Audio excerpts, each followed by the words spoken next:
O mundo de Isabel Montenegro, aos 26 anos, era um quadro pintado com os tons mais suaves e quentes da felicidade. A mão repousada sobre o ventre proeminente sentia a pulsação de uma nova vida, uma promessa de amor incondicional que crescia dentro dela. Ao seu lado, Caio Valente, o homem que transformara sua existência em um conto de fadas, era o porto seguro onde seu coração descansava. Ela estava há poucos dias de dar à luz sua filha, Aurora, e cada detalhe daquele momento parecia abençoado. O quarto luxuoso da maternidade, as flores que perfumavam o ar e, acima de tudo, o olhar devotado do noivo que a fazia acreditar que era a mulher mais sortuda do mundo. Mal sabia ela que a porta que guardava seu refúgio estava prestes a se entreabrir para um abismo de mentiras e que o som mais devastador de sua vida não seria um trovão, mas o sussurro frio da verdade. Se o começo dessa história, com a promessa de um amor que parece um conto de fadas, já tocou seu coração, deixe o seu gostei para eu saber que você também está torcendo. Aproveita e se inscreve aqui no Histórias que Prendem Você, para não perder nenhuma reviravolta desta trama intensa. Deixe seu nome nos comentários. Quem sabe ele não aparece com uma saudação especial em uma futura história. Queremos compartilhar narrativas que mostram que, mesmo nos palácios mais luxuosos, o coração tem suas próprias regras e o destino pode ser surpreendente. A suíte da maternidade era mais parecida com um quarto de hotel 5 estrelas. As paredes em tons de creme, a iluminação indireta e os móveis de madeira nobre criavam uma atmosfera de serenidade e opulência. Isabel sorriu ajeitando o travesseiro macio atrás das costas. Caio não poupara despesas para garantir que a chegada de Aurora fosse perfeita. Ele era assim em tudo, grandioso, detalhista e, aos olhos dela, completamente apaixonado. Confortável, meu amor. A voz grave dele a tirou de seus devaneios. Caio Valente, aos 38 anos, era a personificação do poder. Alto, com ombros largos que preenchiam o terno caro, e uma barba impecavelmente aparada que emoldurava um sorriso capaz de desarmar qualquer um. Mas para Isabel, sua maior qualidade era a ternura que encontrava em seus olhos quando ele olhava para ela. Um brilho que parecia reservado apenas para ela e para a filha que esperavam. Muito, ela respondeu, estendendo a mão para ele. Você pensa em tudo. Ele pegou a mão dela, depositando um beijo suave nos nós de seus dedos. Só no que importa. E o que importa é o bem-estar da minha rainha e da nossa pequena princesa. Isabel sentiu o coração aquecer. Conhecera Caio há pouco mais de um ano em um evento de caridade. Ela, uma designer de joias em início de carreira, sentiu-se intimidada pela sua presença magnética. Ele, o herdeiro de um dos maiores impérios industriais do país, o cobiçado milionário que estampava capas de revistas de negócios, parecia pertencer a outro universo. No entanto, ele a notara. Insistira, a cortejara com uma gentileza e uma atenção que derrubaram todas as suas defesas. Ele não era o playboy arrogante que a mídia pintava, mas um homem profundo, com uma alma que parecia solitária e que, segundo ele, encontrara nela o seu lar. O namoro fora um turbilhão de emoções, e a notícia da gravidez, uma surpresa que selou o destino dos dois. O pedido de casamento veio em seguida, em uma noite estrelada em Paris, e Isabel se entregou sem reservas. Ela amava Caio Valente com a pureza e a intensidade de quem nunca antes havia sido ferida. O Dr. Alves disse que tudo está correndo como o esperado, disse Caio, sentando-se na beirada da cama. Talvez amanhã ou depois já tenhamos nossa Aurora nos braços. Mal posso esperar para ver o rostinho dela, sussurrou Isabel, o olhar perdido no horizonte de seus sonhos. Fico imaginando se ela terá os seus olhos e o seu sorriso. Ele completou, acariciando o rosto dela. O sorriso que me conquistou desde o primeiro instante. Ele se inclinou e a beijou. Um beijo longo e terno que prometia uma vida inteira de felicidade. Por trás daquela fachada, porém, a mente de Caio Valente operava com a precisão de um relógio suíço. Cada gesto, cada palavra, era uma peça calculada em um jogo que ele não podia se dar ao luxo de perder. Ele olhava para Isabel, a personificação da inocência e da beleza, e sentia um incômodo, uma pontada de algo que ele se recusava a nomear.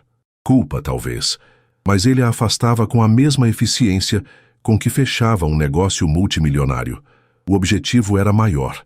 O legado valente dependia daquilo. Mais tarde, sentindo as pernas inquietas pela longa permanência no leito, Isabel decidiu caminhar um pouco. Os médicos haviam recomendado.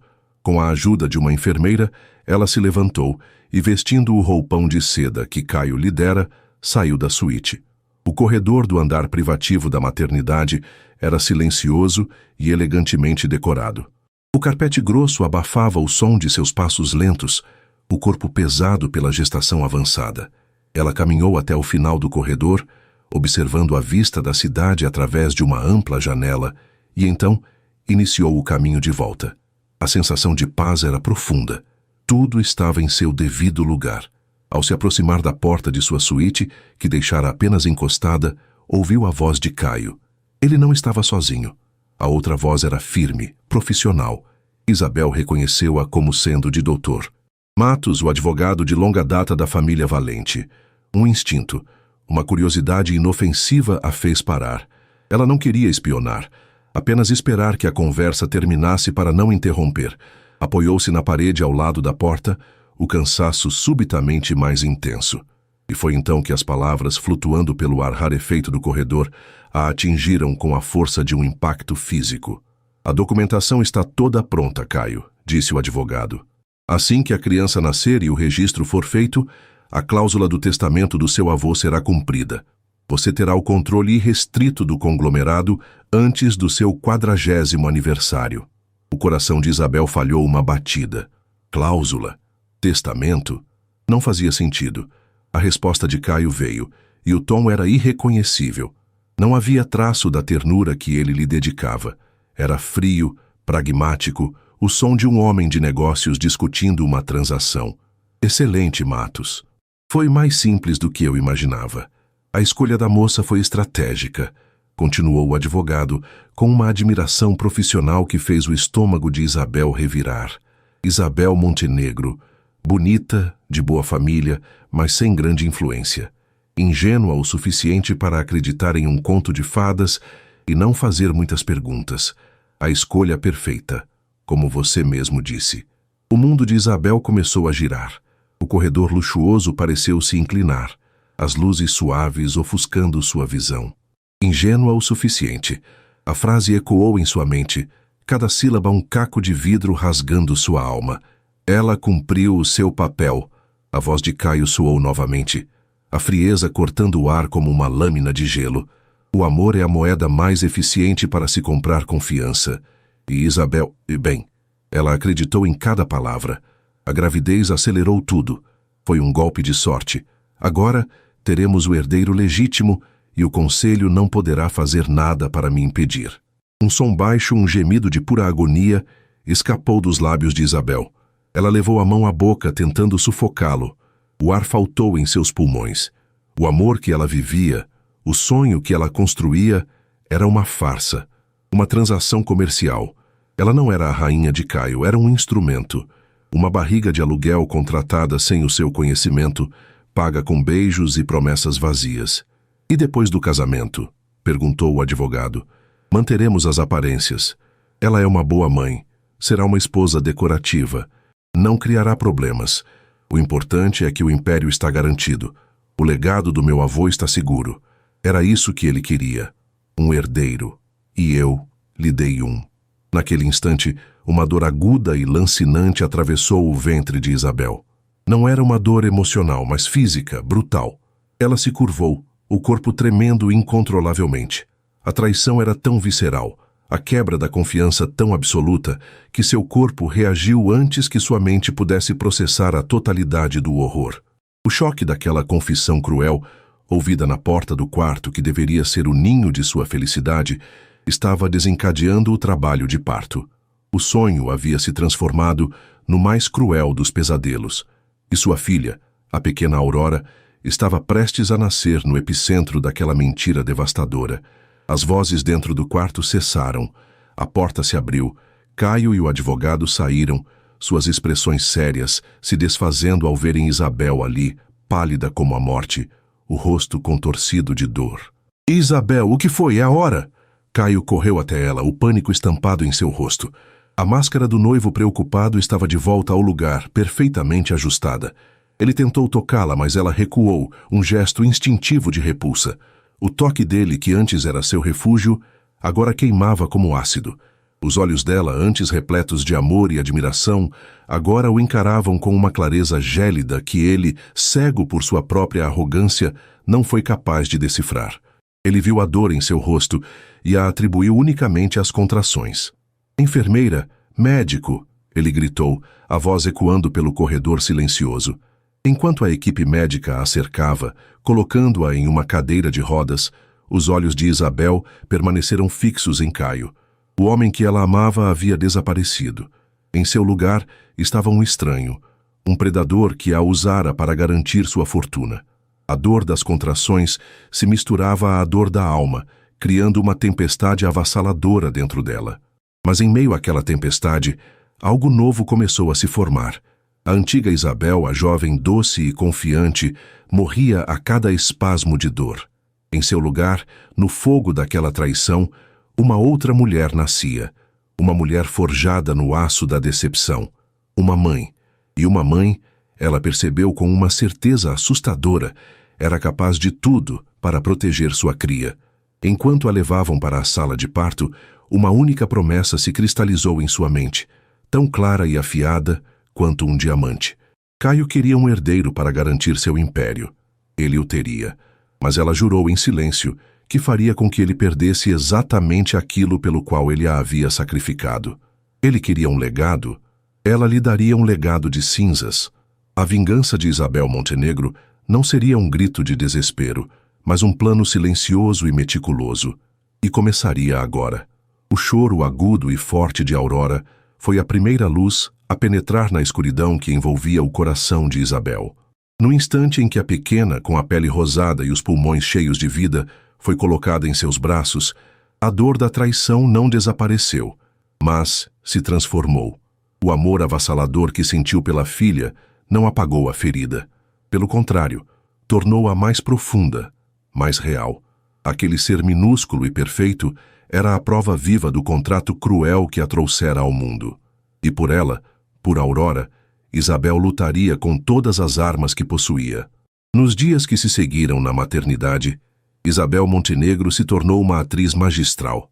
Ela representava seu papel com uma perfeição que enganaria o mais atento dos observadores.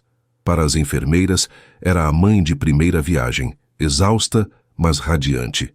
Para os amigos que a visitavam, era a noiva feliz, vivendo o ápice de sua história de amor. E para Caio, ela era a imagem da mulher que ele acreditava ter moldado. Cansada pelo parto, emocionalmente frágil, mas completamente rendida à felicidade da nova família. "Ela é perfeita, não é?" dizia ele, parado ao lado da cama, observando Aurora dormir no berço de acrílico. Seu olhar era uma mistura complexa de orgulho e uma emoção nova, algo que ele não reconhecia, mas que o aquecia por dentro. "Sim, ela é", respondia Isabel, com um sorriso suave nos lábios. Mas seus olhos, quando ele não estava olhando, eram frios como o aço. Caio, cego pela arrogância e pelo triunfo de seu plano meticulosamente executado, não percebia a mudança sutil, a reserva gélida que agora habitava o olhar de sua noiva. Ele via o cansaço e o interpretava como consequência natural do parto. Via a distância ocasional e a atribuía aos hormônios. Ele se aproximava, beijava sua testa, trazia flores, joias. Cada gesto de amor era para Isabel mais um prego no caixão do que um dia sentira por ele. Ela aceitava tudo com uma serenidade assustadora, a calma de quem já não tem mais nada a perder. A antiga Isabel, a jovem romântica e sonhadora, havia morrido naquele corredor. Em seu lugar ressurgia uma mulher com a determinação de uma leoa defendendo sua cria. A vingança que ela planejava não seria um confronto barulhento, cheio de gritos e acusações. Isso seria previsível. Seria o que ele esperaria de uma mulher traída. A vingança de Isabel seria silenciosa, cirúrgica e devastadora. Ela não queria o dinheiro dele. Ela queria que ele perdesse a única coisa que ele realmente amava: o poder, o status, o império pelo qual ele a havia sacrificado. Assim que voltaram para a luxuosa mansão, que agora parecia uma prisão dourada, Isabel deu o primeiro passo. Usando o laptop que Caio lhe dera de presente para passar o tempo durante a licença maternidade, ela iniciou sua investigação. O nome Valente abria todas as portas, e o sobrenome que ela em breve teria lhe dava acesso a recursos ilimitados. Com uma calma calculada, ela começou a pesquisar. Não por amantes ou desvios de dinheiro. Isso seria vulgar. Ela buscava algo mais profundo. A estrutura do Império Valente. Os membros do conselho, os rivais, os jornalistas que cobriam o setor. E principalmente o testamento do avô. Aquele documento era a pedra fundamental do plano de Caio, e ela sabia, seria a chave para sua ruína. Enquanto Aurora dormia em seu colo, o calor do pequeno corpo alimentando sua resolução, Isabel mergulhou em artigos antigos, balanços financeiros e perfis de executivos. Ela descobriu o nome do jornalista que mais se destacava por sua ética e por suas matérias investigativas incisivas, Ricardo Almeida. Ele era conhecido por não se curvar ao poder e por sua habilidade em desvendar verdades corporativas. Era ele. O passo seguinte foi mais arriscado. Usando um e-mail anônimo e uma rede de internet segura, ela entrou em contato com um dos melhores investigadores particulares do país. Sua solicitação era simples e direta. Ela queria um dossiê completo sobre as movimentações de Caio Valente nos últimos 2 anos. Contratos, reuniões, viagens, tudo. O pagamento foi feito com a venda discreta de uma das joias que ganhara. Uma peça cara o suficiente para cobrir os custos sem levantar suspeitas em seus extratos bancários. Enquanto isso, Caio vivia em uma bolha de autoengano. A paternidade o estava transformando de uma maneira que ele nunca planejara. O cheiro de Aurora, o jeito como os pequenos dedos dela se agarravam ao seu, o som de sua respiração suave, tudo isso despertava nele um amor genuíno e avassalador. Um sentimento que não fazia parte do contrato. Ele se pegava voltando para casa mais cedo, cancelando reuniões para poder dar o banho da filha. Observava Isabel cuidando de Aurora com uma dedicação que ele admirava profundamente. A força dela, a serenidade com que ela lidava com as noites mal dormidas, tudo isso o fazia sentir uma pontada de admiração que transcendia o plano original. E com a admiração veio a culpa. Uma noite, ele a encontrou na varanda do quarto, olhando para o jardim escuro, com Aurora adormecida em seus braços. A luz da lua banhava seu rosto, e por um instante, a máscara de serenidade de Isabel pareceu vacilar. Havia uma tristeza infinita em seu olhar. "Está tudo bem?" Ele perguntou, a voz mais suave do que o habitual. Isabel se sobressaltou, como se tivesse sido arrancada de um transe. Ela se virou para ele, o sorriso forçado de volta ao lugar. "Sim, claro. Só pensando. É muita coisa nova." Ele se aproximou e, hesitando por um momento, tocou o ombro dela. "Você tem sido incrível, Isabel. Mais forte do que eu jamais imaginei." Era para ser um elogio, mas para ela soou como um insulto. Forte o suficiente para aguentar sua mentira, ela pensou, mas disse, "Somos uma equipe, não é? Pelo bem de Aurora." A culpa roía Caio. Ele olhava para a mulher que enganara e para a filha que era fruto dessa farsa e sentia o peso de suas escolhas. Ele se lembrava da conversa fria com o advogado e um gosto amargo subia à sua garganta. Ele se convencia de que agora era tarde demais para voltar atrás. O plano dera certo. Ele estava prestes a consolidar seu poder. Contar a verdade agora destruiria tudo. Destruiria a imagem de família perfeita que ele, ironicamente, começara a desejar que fosse real. Isabel, por sua vez, sentia a mudança nele. Ela via os vislumbres de um amor verdadeiro por Aurora, a culpa em seus olhos. Mas isso não a comovia. Era tarde demais. O amor dele era um subproduto do plano, um efeito colateral indesejado. Se ele a amasse de verdade, não teria construído a relação sobre uma base de mentiras. A transformação dele não era redenção. Era apenas mais uma camada de sua tragédia pessoal. O investigador particular foi rápido e eficiente. O dossiê que ele entregou a Isabel em um pendrive, durante um encontro disfarçado em um café, era mais revelador do que ela esperava. Havia registros de pagamentos a consultores especializados em gestão de imagem e relacionamentos estratégicos, e-mails codificados discutindo o projeto herdeiro e, a prova final, uma gravação de áudio. Na sala silenciosa, com fones de ouvido para não acordar Aurora, Isabel ouviu a voz de Caio novamente. Desta vez ele não falava com o advogado, mas com seu diretor de segurança. A conversa era sobre ela, meses antes de se conhecerem. Ele discutia o perfil dela, analisava suas vulnerabilidades, sua natureza romântica e carente, sua adequação ao projeto. Era um planejamento frio, psicopata. Cada encontro, cada presente, cada palavra de amor havia sido ensaiado. As lágrimas que ela segurou por semanas finalmente caíram. Silenciosas, quentes, cheias de uma dor que parecia não ter fim. Ela não chorava pela perda do amor, mas pela crueldade da manipulação. Ele não apenas a enganara, ele a estudara como um cientista estuda um espécime antes do abate. Ela secou as lágrimas. A dor se transformou em combustível, a tristeza em determinação.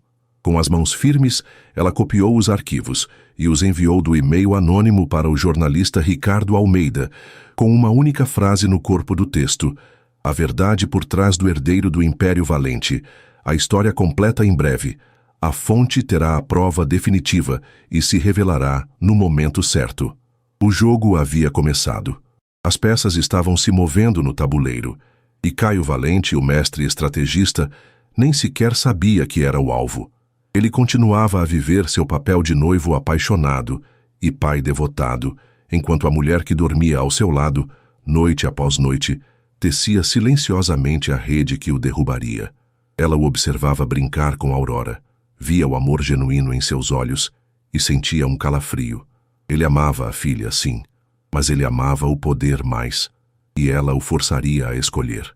Os 2 meses que se seguiram ao nascimento de Aurora foram para Caio Valente a apoteose de sua vida. Ele tinha tudo: a herdeira que garantia seu futuro, uma noiva deslumbrante e dócil ao seu lado, e a maior fusão de sua carreira prestes a ser anunciada, um movimento que o tornaria não apenas um milionário, mas uma lenda no mundo dos negócios. A gala beneficente da Fundação Valente era o palco perfeito para sua consagração. Seria uma noite para celebrar o nascimento de Aurora e, ao mesmo tempo, anunciar a criação do novo e onipotente conglomerado Valente Sterling. O salão de festas do hotel mais exclusivo da cidade transbordava poder e riqueza. Lustres de cristal com milhares de pedras pendiam do teto altíssimo, derramando uma luz dourada sobre a elite da sociedade. Uma orquestra tocava melodias clássicas em um canto, enquanto garçons de luvas brancas circulavam com bandejas de champanhe e canapés exóticos. O ar cheirava a perfume caro e ambição. Caio era o sol em torno do qual todos os planetas giravam. Apertava mãos, recebia tapinhas nas costas e sorrisos servis. Estava no auge de seu poder, e sua autoconfiança era um campo de força quase palpável. Ao seu lado, Isabel era a imagem da perfeição. Usava um vestido longo de seda azul marinho que abraçava suas curvas recém-recuperadas da gravidez, o cabelo escuro preso em um coque elegante e um colar de diamantes, um presente de Caio, brilhando em seu pescoço. Ela sorria suavemente, acenava com a cabeça e segurava a mão dele, desempenhando o papel de noiva troféu com uma precisão impecável. Ninguém poderia imaginar a tempestade gélida que rugia por trás daqueles olhos serenos. Esta noite é o começo de tudo, meu amor, sussurrou Caio em seu ouvido, o hálito quente em sua pele fazendo-a reprimir um arrepio de repulsa. O nosso futuro, o futuro de Aurora. Isabel virou o rosto para ele, o sorriso plástico no lugar. É uma noite importante para você, Caio. Tudo deve sair perfeito. A ironia em sua voz era tão sutil que ele não a percebeu, interpretando suas palavras como apoio incondicional. Do outro lado do salão, misturado entre os fotógrafos da imprensa, um homem de meia idade com um olhar arguto observava o casal. Era Ricardo Almeida. Ele trocou um olhar rápido e quase imperceptível com Isabel. Era o sinal. Tudo estava pronto. O mestre de cerimônias anunciou o anfitrião da noite. Uma salva de palmas ecoou pelo salão, enquanto Caio Valente subia os degraus para o palco. As luzes principais diminuíram, e um único holofote o seguiu, isolando-o em um círculo de luz branca. Atrás dele, um telão gigantesco exibia o logo da Fundação Valente. Ele se aproximou do púlpito, a personificação do sucesso. Esperou o silêncio se assentar e então começou a falar, a voz ressoando com confiança e autoridade. Boa noite, amigos, colegas, família. É uma honra tê-los aqui esta noite, celebrando a vida e o futuro. Ele falou sobre legado, sobre a importância de construir algo que dure mais que uma geração. Falou sobre a fusão com a Sterling, descrevendo-a como o início de uma nova era de prosperidade e inovação. A plateia estava hipnotizada, absorvendo cada palavra do homem que parecia ter o mundo em suas mãos. Mas nenhum império de concreto, continuou ele, o tom agora suavizando para uma emoção ensaiada, se compara ao legado de carne e osso. Este ano, eu fui abençoado com a maior de todas as conquistas. O telão atrás dele mudou, exibindo uma foto profissionalmente tirada de Caio e Isabel, ambos olhando com adoração para a pequena Aurora em seus braços. Um murmúrio de admiração percorreu o salão. Minha filha, Aurora, disse Caio, a voz embargada na medida certa. E nada disso seria possível sem a mulher que é meu pilar, minha inspiração, minha noiva, Isabel. Ele ergueu a taça na direção dela. Isabel inclinou a cabeça, o sorriso ainda no lugar. Por dentro, seu coração batia com a força de um martelo contra uma bigorna de gelo. Agora, no exato instante em que Caio abria a boca para fazer o brinde final, um som discreto quebrou a solenidade do momento. Um único ping de notificação de celular. Foi seguido por outro e mais outro, até que um zumbido eletrônico se espalhou pelo salão como uma praga silenciosa. A confusão foi instantânea. Os rostos, antes admirados, agora se voltavam para as telas brilhantes em suas mãos. As expressões mudaram de adulação para perplexidade e depois para choque absoluto. Sussurros começaram a ondular pelo ambiente, crescendo em volume, quebrando o feitiço do discurso de Caio. O que está acontecendo? Ele perguntou, a confiança em sua voz vacilando pela primeira vez. Ele olhou para o mar de rostos iluminados por celulares, sem entender a súbita mudança na atmosfera. Foi então que a imagem no telão atrás dele piscou. A foto da família feliz desapareceu, substituída por letras pretas e garrafais sobre um fundo branco. Era a manchete da matéria exclusiva de Ricardo Almeida, que acabara de ser publicada. O herdeiro do Império Valente, fruto do amor ou de um contrato. Abaixo do título, uma linha mais fina completava a catástrofe. Investigação revela que o nascimento da filha do milionário Caio Valente foi parte de um plano calculado para cumprir cláusula testamentária e assumir controle total de conglomerado. Fontes internas e documentos confirmam a farsa. O silêncio que se seguiu foi o som mais alto que Caio já ouvira. Era um silêncio pesado, acusatório, o vácuo deixado pela explosão de sua vida. O sangue drenou de seu rosto. O microfone escorregou de sua mão suada, batendo no púlpito com um baque surdo que ecoou pelo salão mudo. Sua mente, sempre tão rápida e estratégica, parou. Não conseguia processar. Era um pesadelo. Seus olhos, arregalados de pânico e descrença, varreram a multidão. Onde estava Isabel? Ele a encontrou. Ela não estava mais sentada à mesa. Estava de pé, perto da entrada lateral, com a pequena Aurora, que dormia pacificamente, aninhada em um xale em seus braços. A expressão dela não era de raiva, nem de triunfo. Era de uma serenidade aterradora, uma calma de quem observa a justiça divina ou humana seguir seu curso inevitável. Com uma dignidade que contrastava violentamente com o caos que se instalava, Isabel começou a caminhar. Não em direção à saída, mas em direção ao palco. A multidão se abriu para ela como o mar, os sussurros morrendo à sua passagem. Todos os olhos, antes em Caio, agora estavam fixos nela, a mulher no centro do furacão. Ela não subiu no palco. Parou ao pé dos degraus a poucos metros de distância dele. Naquela proximidade física, a distância emocional entre eles era um abismo intransponível. Caio a encarou, os lábios se movendo sem som. Ele queria gritar, perguntar, negar, mas sua voz o havia abandonado. Isabel olhou diretamente nos olhos dele, o homem que havia dissecado sua alma e a usado como uma peça em seu jogo. E então, ela proferiu a sentença. Sua voz não era mais alta que um sussurro, destinada apenas a ele, mas cada palavra era um golpe de martelo em sua alma em ruínas. Você conseguiu seu herdeiro, Caio, mas o preço foi a sua alma.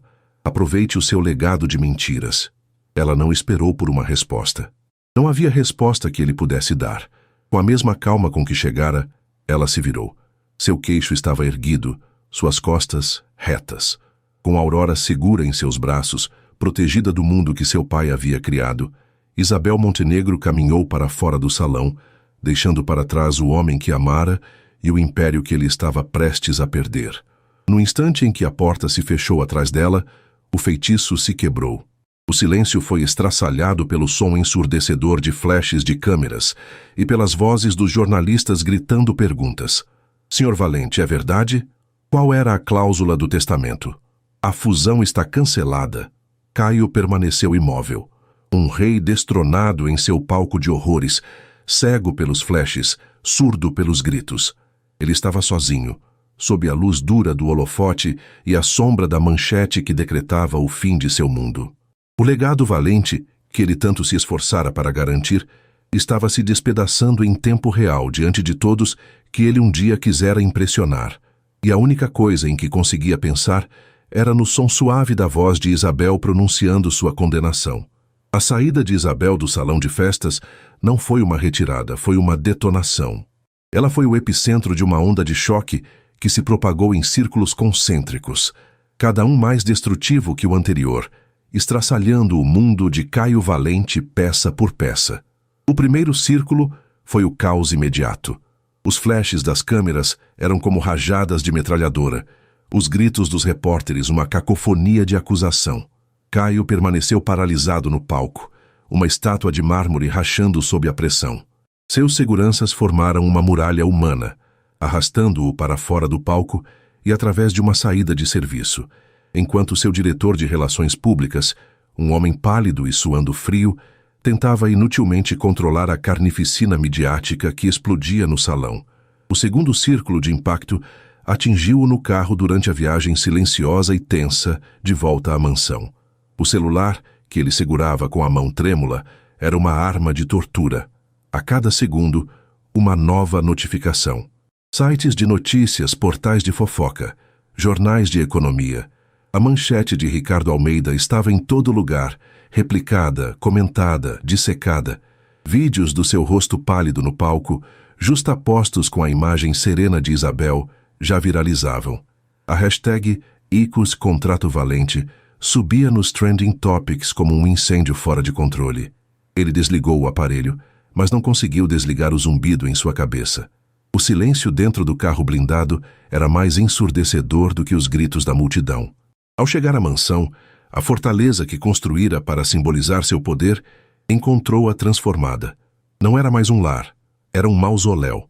As luzes acesas em todos os cômodos não conseguiam dissipar a escuridão que se instalara ali. Ele caminhou pelos corredores vastos e vazios, o eco de seus passos caros em mármore italiano, soando oco e solitário. Entrou no quarto que dividia com Isabel. O perfume dela ainda estava no ar. Um fantasma de uma felicidade que ele agora entendia nunca ter sido real para ela. Sobre a cama perfeitamente arrumada, havia apenas um envelope. Com o coração martelando contra as costelas, ele o abriu. Dentro, não havia uma carta de ódio ou uma explicação. Havia apenas o anel de noivado de diamante, a peça central de sua farsa. A pedra, que representava uma promessa eterna, agora parecia zombar dele, fria e sem vida. Ao lado do anel, a última ecografia de Aurora. Um lembrete do que ele havia transformado em um mero ativo em seu balanço patrimonial. Foi então que o terceiro e mais devastador círculo de impacto o atingiu. A realidade. Não a realidade da humilhação pública, mas a da perda pessoal. Ele se sentou na beirada da cama, o anel pesado na palma da mão e a fachada de controle que ele mantivera por toda a vida finalmente se desfez.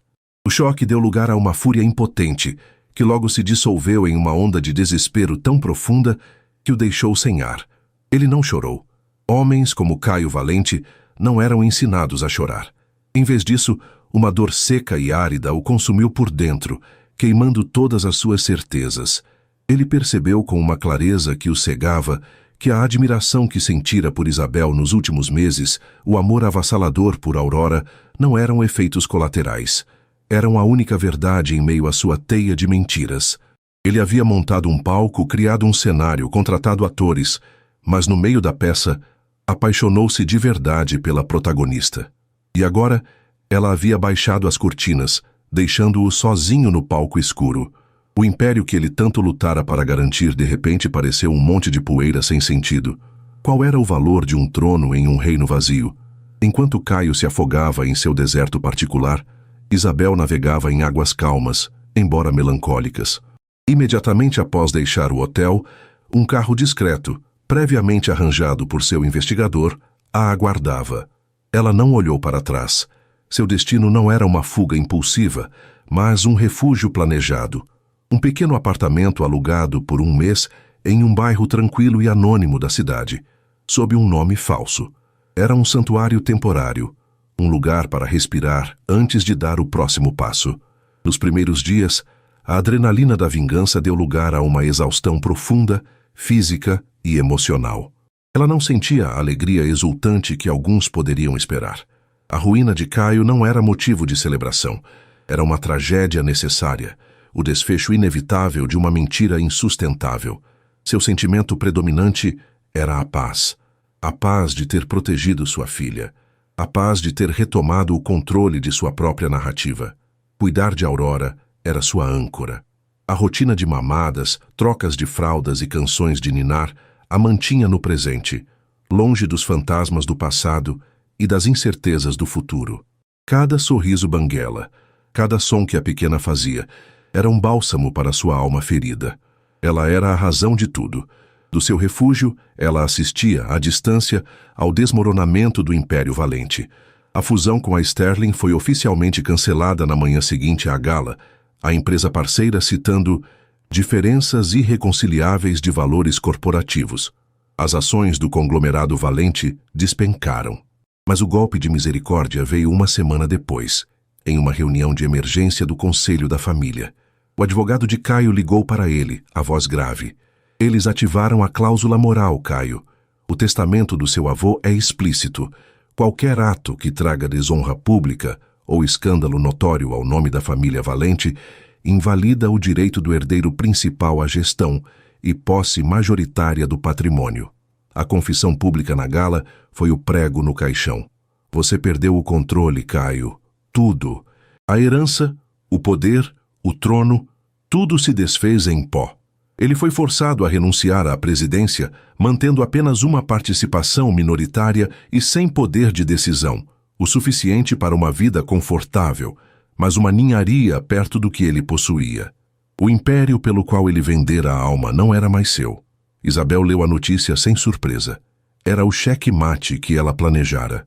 Com essa certeza, ela deu o passo final em direção à sua nova vida. Ela não queria nada que viesse daquele mundo.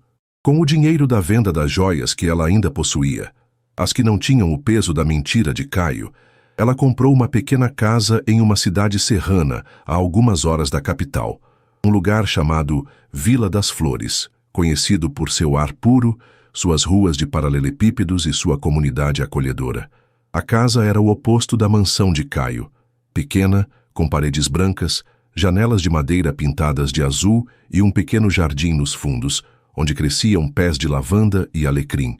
Era simples, silenciosa, e pela primeira vez em muito tempo parecia um lar de verdade. Desempacotar as caixas foi um ato terapêutico.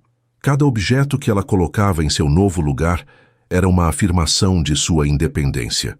O berço de Aurora no quarto ensolarado, os livros na prateleira da sala, as panelas na cozinha. Eram coisas simples, mas eram dela. Sua vizinha era uma senhora chamada Dona Amélia, uma viúva de quase 70 anos, com olhos gentis e um sorriso que parecia nunca abandonar seu rosto. Ela apareceu na porta de Isabel com um bolo de fubá ainda morno. Seja bem-vinda à vila, minha querida, disse ela sem fazer perguntas sobre de onde Isabel vinha ou por que estava sozinha. Uma mãe jovem com um bebê precisa de um pouco de mimo. Aquela simples gentileza, desprovida de qualquer interesse oculto, quase levou Isabel às lágrimas. Ela começou a construir uma nova rotina, longe do luxo e da falsidade. Manhãs passeando com Aurora na praça da cidade, tardes lendo no seu pequeno jardim enquanto a filha dormia, noites de um silêncio pacífico que não era vazio, mas pleno. Ela se reconectou com seu ofício, montando um pequeno ateliê em um dos quartos, desenhando joias inspiradas não no brilho das pedras, mas na delicadeza das flores de seu jardim. Estava renascendo. Meses se passaram. Para Isabel foram meses de cura e redescoberta. Para Caio foram meses de um purgatório autoimposto. Ele se recusou a sair da mansão que agora os advogados o pressionavam a vender. Demitiu todos os empregados, exceto uma governanta que estava com sua família há décadas. Ele vivia como um ermitão em seu palácio em ruínas, assombrado pelos ecos do que havia perdido. A solidão foi um espelho cruel. Sem os negócios para distraí-lo, sem os bajuladores para inflar seu ego, ele foi forçado a se encarar. Ele passava horas no quarto de Aurora, agora desmontado e vazio, tocando as paredes como se pudesse sentir a presença dela. A dor da ausência delas era uma dor física, uma fome que nada saciava. Ele começou um doloroso processo de autoexame, não para reconquistar Isabel. Ele sabia que isso era impossível, mas para tentar entender o monstro que se tornara. Por que fizera aquilo? A resposta era vergonhosa em sua simplicidade. Medo. O medo de não ser digno do legado de seu avô, um homem intimidador que sempre o tratara mais como um sucessor do que como um neto. A vida inteira de Caio fora uma performance para agradar um fantasma. O amor, os relacionamentos, tudo era transacional. Ele não sabia amar de outra forma, porque nunca lhe ensinaram. Essa percepção não era uma desculpa, mas um diagnóstico. E com o diagnóstico veio o primeiro vislumbre de um caminho. Ele não poderia mudar o passado, mas talvez pudesse, tijolo por tijolo, construir um homem diferente. O primeiro passo foi vender a mansão. Vê-la sendo esvaziada de seus móveis luxuosos foi como se livrar de uma pele velha e doente. Com parte do dinheiro, ele quitou suas obrigações e o restante, a maior parte, depositou em uma conta que não tocou. O segundo passo foi procurar ajuda. Ele encontrou um terapeuta, um homem mais velho que o ouviu por horas sem julgamento. As primeiras sessões foram difíceis. A voz de Caio, antes tão assertiva, agora hesitante e cheia de dor. O terceiro e mais significativo passo foi uma tentativa de criar algo honesto. Ele usou seu conhecimento de gestão e logística não para construir mais um negócio predatório, mas para fundar um pequeno projeto social. Uma cooperativa que ajudava pequenos produtores rurais da região a escoar sua produção para os mercados da cidade, eliminando intermediários e garantindo um preço justo. Ele não colocou seu nome no projeto. Trabalhava nos bastidores, usando um laptop em um escritório alugado e minúsculo no centro da cidade. Era um trabalho anônimo, que não lhe trazia fama nem glória. Mas, pela primeira vez na vida, ele sentia que estava construindo algo que tinha valor real. Ele não tentou entrar em contato com Isabel. Respeitava o silêncio dela como uma sentença que ele merecia cumprir. Mas ele precisava saber se elas estavam bem. Através do mesmo investigador que Isabel contratara, o homem, sentindo uma estranha simpatia pela complexidade da situação, concordou em ajudar. Ele descobriu o paradeiro dela. O investigador lhe enviou uma única foto, tirada à distância. A imagem mostrava Isabel em um parque, empurrando um balanço. Aurora, agora uma bebê de quase 1 ano, ria, os cabelos escuros esvoaçando. Isabel também sorria. E seu sorriso não era o sorriso polido e contido das galas e eventos. Era um sorriso aberto, genuíno, que iluminava todo o seu rosto. Ela parecia feliz, parecia em paz. Caio olhou para aquela foto por um longo tempo. A dor da saudade estava lá, mais forte do que nunca. Mas, misturado a ela, havia um novo sentimento. Alívio. Alívio por ela ter encontrado a felicidade que ele lhe roubara. E naquele momento, ele soube o que precisava fazer.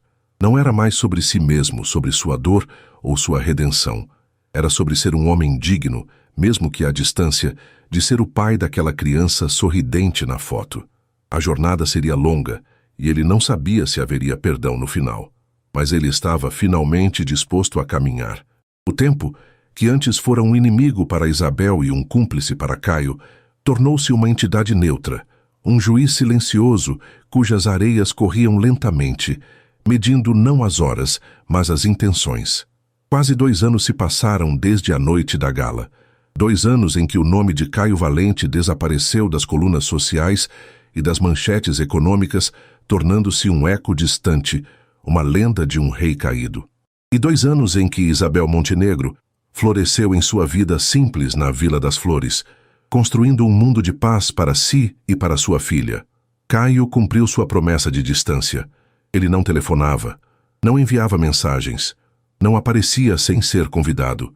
Sua presença na vida de Aurora era sutil, quase etérea, mas constante. A cada 2 meses, uma pequena caixa de madeira chegava pelo correio. Dentro, nunca havia nada caro ou ostensivo. Uma vez, foi um pequeno móbile de pássaros esculpidos em madeira balsa, pintados à mão com uma delicadeza surpreendente. Em outra, um livro de histórias infantis com capa de couro, as páginas preenchidas, não com texto impresso, mas com a caligrafia de Caio, recontando fábulas clássicas com uma simplicidade tocante. No primeiro aniversário de Aurora, chegou um pequeno broche de prata em forma de estrela d'alva, a estrela da manhã, com uma única gravação no verso, para a minha luz. Isabel, a princípio, recebia esses pacotes com uma desconfiança gélida. Ela os inspecionava, procurando o truque, a manipulação, o resquício do velho Caio. Mas não havia nada. Eram apenas gestos de um pai tentando se conectar com a filha da única maneira que lhe era permitida. Contra sua vontade, seu coração, que se tornara uma fortaleza de gelo, começou a sentir os primeiros e tímidos sinais de um degelo em suas bordas mais remotas. Ela lia as histórias que ele escrevia para Aurora, e em suas palavras encontrava um homem que ela não conhecia. Reflexivo, penitente, melancólico. Eram histórias sobre reis que perdiam seus reinos por arrogância, sobre gigantes que aprendiam a ser gentis, sobre homens que buscavam o perdão de fadas que haviam enganado. Eram confissões disfarçadas de contos de ninar. Sua curiosidade, uma emoção que ela pensava ter enterrado, a levou a fazer algo que jurara nunca mais fazer. Ela contatou o investigador particular. Aposentado, o homem hesitou, mas a sinceridade na voz de Isabel o convenceu. O relatório que ele lhe enviou 1 semana depois não continha fotos ou gravações, apenas um texto. Ele vive em um apartamento alugado de 2 quartos no centro, dizia o e-mail. Vendeu tudo. O projeto social da cooperativa é legítimo e, segundo consta, tem ajudado dezenas de famílias. Ele trabalha longas horas. Não há vida social, não há novos relacionamentos. As pessoas que trabalham com ele o descrevem como reservado, focado e surpreendentemente humilde. Parece, senhora Montenegro, que o homem que você destruiu nunca mais se reergueu. Mas um outro homem parece estar sendo construído em seu lugar. Isabel leu e releu aquelas palavras. Um conflito se instalou em sua alma. O homem que a usara de forma tão cruel estava pagando por seus pecados, mas não da maneira que ela imaginara. Ele não estava sofrendo em uma poça de autocomiseração, mas em um silêncio produtivo, uma penitência através da ação. A imagem a perturbava, porque tornava o perdão um conceito que ela havia banido de seu vocabulário, uma possibilidade longínqua e assustadora. E então, em uma noite de terça-feira no final de outubro, quando uma tempestade violenta desabava sobre a Vila das Flores, o passado bateu à sua porta. Literalmente. As batidas eram firmes, mas hesitantes. Isabel, que estava na sala de estar embalando Aurora, que choramingava com o barulho dos trovões, sentiu o coração gelar. Ninguém batia à sua porta àquela hora, naquela tempestade. Com a filha segura em seus braços, ela se aproximou da porta e olhou pelo olho mágico. A figura do lado de fora era um espectro. Um homem encharcado pela chuva, o cabelo escuro colado na testa, as roupas simples, uma camisa de algodão e calças jeans grudadas no corpo. Ele não usava casaco. Não havia carro de luxo esperando na rua. Por um instante, ela não o reconheceu. O poder, a arrogância, a aura de invencibilidade que sempre o definiram haviam sido lavados pela chuva e pelo tempo. Era Caio. Mas era um Caio que ela nunca vira. Um turbilhão de emoções a assaltou. Raiva, medo, choque. Seu primeiro instinto foi gritar, mandá-lo embora, trancar a porta e nunca mais olhar para trás. Mas então, seus olhos se encontraram através do vidro do olho mágico. Nos olhos dele não havia exigência, não havia estratégia. Havia apenas um cansaço profundo, uma vulnerabilidade nua e uma dor que parecia antiga como o mundo. E ela viu o homem das histórias que ele escrevia para a filha. Com o coração batendo descontroladamente, ela destrancou a porta e a abriu apenas uma fresta, o suficiente para que suas vozes pudessem se cruzar. Aurora, em seu colo, parou de choramingar e olhou curiosa para o estranho na chuva. Isabel, ele disse, a voz rouca, quase inaudível contra o som da tempestade. Ele não tentou entrar. Permaneceu na soleira, como um peregrino que finalmente alcança o santuário, mas não se sente digno de entrar. Desculpe, eu não deveria ter vindo. Eu só... O que você quer, Caio? Ela o cortou, a voz mais firme do que se sentia. Ele engoliu em seco, o olhar fixo no chão por um momento, antes de voltar a encará-la. Eu não quero nada. Eu vim para dar. E para pedir. Eu não tenho nada para te dar. Ela respondeu, as palavras saindo como farpas. Eu sei, ele disse suavemente. Eu não vim pedir nada a você. Vim pedir a mim mesmo que finalmente fizesse a coisa certa. Totalmente. Sem ressalvas. Ele ergueu uma pasta de plástico que segurava, a única coisa nele que parecia protegida da chuva. Posso entrar? Juro que não demoro. É a última vez que te incomodo. A hesitação dela durou uma eternidade. Era a sua casa, seu santuário. Deixá-lo entrar era profanar o espaço sagrado que ela construíra. Mas o olhar dele, aquele olhar, a desarmou. Lentamente, ela abriu a porta. Ele entrou, parando no pequeno tapete da entrada, pingando água no chão de madeira. Seu olhar percorreu a sala de estar simples e acolhedora. Viu os brinquedos de Aurora espalhados pelo chão, os desenhos de Isabel presos na parede, o cheiro de lavanda no ar. Seus olhos se encheram de uma emoção que ele lutou para conter. Ali estava a vida, o calor, tudo o que sua mansão vazia nunca tivera. Isabel o observou, o peito apertado. Ele parecia menor, menos imponente, sem a armadura de seus ternos caros e de sua autoconfiança. Ele se virou para ela, os olhos encontrando os seus. Eu passei os últimos 2 anos tentando entender, começou ele, a voz embargada pela primeira vez. Não apenas o que eu fiz, mas por quê. E a verdade é que eu era um covarde. Um homem que tinha mais medo de não ser o rei do que coragem para ser um homem de verdade. Eu construí um império de concreto, Isabel. Passei a vida inteira empilhando vitórias, negócios, números. Mas na única vez que eu tive um tesouro de verdade em minhas mãos, seus olhos marejados se fixaram por um instante em Aurora, que agora o olhava com grandes olhos castanhos, tão parecidos com os dele. Eu o tratei como um contrato. Eu o precifiquei. Eu o coloquei em uma cláusula. Lágrimas silenciosas começaram a escorrer pelo rosto dele, misturando-se com as gotas de chuva. Eu não peço que você me perdoe. Nunca. Porque o que eu fiz é imperdoável. Eu só quero que você saiba que o homem que te enganou, que te usou, não existe mais. Aquele homem se desfez em pó no dia em que eu vi você sair daquele salão com a nossa filha nos braços. Aquele foi o som do meu mundo quebrando, e era um mundo que merecia ser quebrado. Ele estendeu a pasta para ela. As mãos de Isabel tremiam quando a pegou. O que é isso? É o fim da mentira, disse ele. É tudo o que restou. Todo o remanescente da minha antiga fortuna pessoal. Eu o coloquei em um fundo fiduciário em nome de Aurora. Irrevogável. Você é a única administradora. Ela terá acesso quando tiver idade ou antes, se você julgar necessário. É o dinheiro dela, não meu. É o que eu lhe devo. O que eu roubei dela ao trazê-la ao mundo como parte de um negócio. Isabel abriu a pasta. Dentro, documentos legais, extratos bancários, assinaturas. Era real. Ele estava se despojando de tudo. Eu não quero mais nada que venha daquela mentira. Ele concluiu, a voz agora um sussurro quebrado. Minha única condição, meu único pedido, não é uma condição. É um apelo. É poder visitar minha filha, uma vez por mês, num parque público, onde você quiser, com supervisão. Eu preciso que ela saiba que o pai dela, o homem que ele é agora, A ama mais do que qualquer império no mundo. Era uma rendição. Total. Incondicional.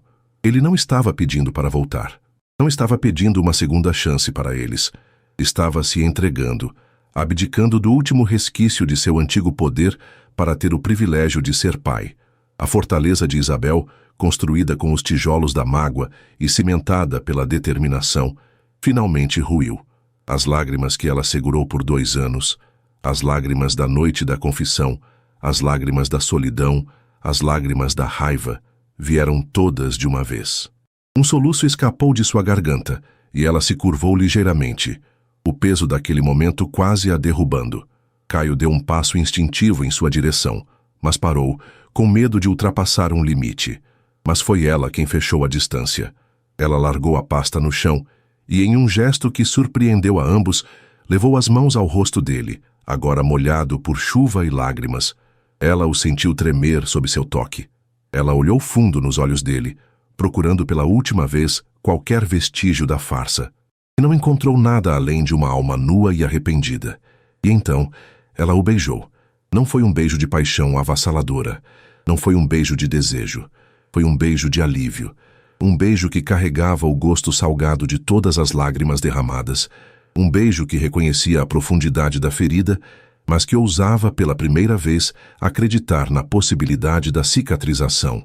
Foi o selo de um perdão que não esquecia, mas que escolhia, ativamente, seguir em frente. O som da tempestade lá fora parecia abrandar, como se a própria natureza estivesse prendendo a respiração. A manhã seguinte nasceu clara e límpida, como se a tempestade tivesse lavado o mundo. A reconciliação, no entanto, não trouxe um sol instantâneo para a relação deles. O beijo não foi uma borracha mágica que apagou o passado. Foi, na verdade, o início do capítulo mais difícil de todos, a reconstrução. Eles conversaram por horas, depois que Aurora adormeceu. Falaram com uma honestidade brutal que nunca haviam tido. Isabel falou sobre a dor, a humilhação, o medo. Caio falou sobre sua criação, sua solidão, seu vazio existencial. Não havia mais máscaras, não havia mais jogos. Decidiram juntos que não poderiam voltar ao que eram, nem mesmo tentar. O passado era um fantasma que precisava ser exorcizado, não ignorado. A confiança, como um osso quebrado que se solda, talvez nunca mais tivesse a mesma forma, mas poderia, com cuidado, se tornar ainda mais forte. O primeiro ato simbólico foi um passo que Caio deu sozinho. Ele vendeu o último bem material que o ligava à sua antiga vida, o relógio de pulso de platina que seu avô lhe dera, o símbolo máximo do legado que ele tanto perseguira. Com o dinheiro, ele não comprou nada para si. Ele o entregou a Isabel. Para o nosso futuro, disse ele, se você me permitir fazer parte dele. Isabel aceitou. E com aquele dinheiro, somado a uma parte de suas próprias economias, eles fizeram algo impensável. Compraram um terreno, um pedaço de terra na encosta de uma colina, nos arredores da Vila das Flores, com uma vista deslumbrante para o nascer do sol. A construção de sua nova casa tornou-se a metáfora para a construção de seu novo relacionamento. Cada decisão era tomada em conjunto. Isabel, com seu talento para o design, desenhou a planta. Uma casa sem corredores escuros ou salas de exibição. Uma casa de espaços abertos, janelas amplas e muita luz natural. Um lugar para viver, não para impressionar. Caio, com sua experiência em gestão, coordenou a obra, mas não como um imperador, e sim como um parceiro. Ele ouvia os pedreiros, aprendia sobre os materiais, valorizava a opinião de Isabel acima de todas as outras. Ela não era mais um adorno em sua vida. Era a arquiteta de seu futuro compartilhado. Houve momentos de dúvida, claro. Cicatrizes profundas não desaparecem com o tempo. Elas apenas clareiam. Uma noite, meses depois, Isabel acordou de um pesadelo. No sonho, ela estava de volta ao corredor da maternidade, ouvindo a voz fria de Caio. Ela se sentou na cama, o coração disparado, o suor frio em sua pele. Caio, sentindo o movimento, acordou ao seu lado. O Caio do passado talvez reagisse com impaciência, com uma lógica fria, dizendo-lhe que era apenas um sonho. O novo Caio, no entanto, simplesmente a envolveu em seus braços. Ele não disse nada por um longo tempo, Apenas a deixou sentir a segurança de seu abraço. Eu sei. Ele sussurrou finalmente contra seu cabelo. Eu ainda estou lá, não estou? Naquele corredor. Isabel assentiu, as lágrimas escorrendo em silêncio. A confiança não volta com um beijo, Isa, disse ele, a voz suave e cheia de uma dor que era dele tanto quanto dela. Ela volta a cada amanhecer em que eu ainda estou aqui, te provando que aquela noite foi o fim do meu mundo antigo, e não o começo de uma nova mentira. Eu estarei aqui para te provar isso todos os dias, pelo resto da minha vida, se você me deixar. Ela se aninhou nele, e o medo, embora não totalmente extinto, recuou para as sombras, vencido pela presença constante e paciente do amor que ele agora lhe oferecia. 2 anos se passaram desde a noite da tempestade. A casa ficou pronta. Era um lar de madeira clara e vidro, que parecia ter brotado da colina. Era cheia de luz, cheia de risadas, cheia do som dos passinhos de Aurora, agora uma criança de quase 4 anos, tagarela e curiosa, correndo pelo gramado. A cena final se desenrolou em uma tarde dourada de outono. Caio, Isabel e a pequena Aurora estavam no jardim. Ele a ensinava a plantar uma pequena muda de ipê amarelo, a árvore da Aurora. As pequenas mãos da menina, sujas de terra, afundavam a muda no buraco que Caio cavara. Ela vai crescer com você, minha filha, disse ele, beijando o topo da cabeça dela, e vai ficar forte e linda, assim como a sua mãe. Ao pôr do sol, depois que Aurora correu para dentro atrás de um suco, Caio abraçou Isabel por trás, enquanto ambos observavam a pequena árvore, um símbolo frágil, mas promissor de seu futuro. O vale abaixo deles estava mergulhado em uma névoa dourada. Ele se inclinou e sussurrou em seu ouvido, a voz cheia de uma emoção serena. Lembra daquele império que eu perdi? Eu o encontrei. É isso aqui. Isabel se virou em seus braços, o rosto banhado pela luz suave do crepúsculo. O amor em seus olhos não era mais o amor ingênuo da jovem que um dia se apaixonara por um milionário. Era um amor maduro, testado pelo fogo, um amor de quem conhecia a escuridão mais profunda do outro e, ainda assim, escolhia a luz. Um amor inabalável. Ela o beijou. Um beijo de certeza, de paz, de um final feliz que não fora dado, mas conquistado com suor, lágrimas e perdão. A vingança de Isabel não fora, no fim das contas, a ruína de Caio. Fora a dolorosa e necessária demolição que permitiu que ambos, sobre os escombros de um palácio de mentiras, construíssem uma fortaleza de amor verdadeiro. E assim, com a construção de uma fortaleza de amor verdadeiro, termina a história de Isabel e Caio. E aí, se emocionou com essa jornada onde a maior vingança foi, na verdade, um caminho para o perdão? Se essa trama, que derrubou um império de mentiras para erguer um lar de verdade, te prendeu e você não quer perder nenhuma das próximas narrativas emocionantes, então não se esqueça. Inscreva-se agora no Histórias que Prendem Você e ative o sininho para receber todas as notificações. Seu like também ajuda muito o canal a crescer. Muito obrigado pela companhia e te espero na próxima história.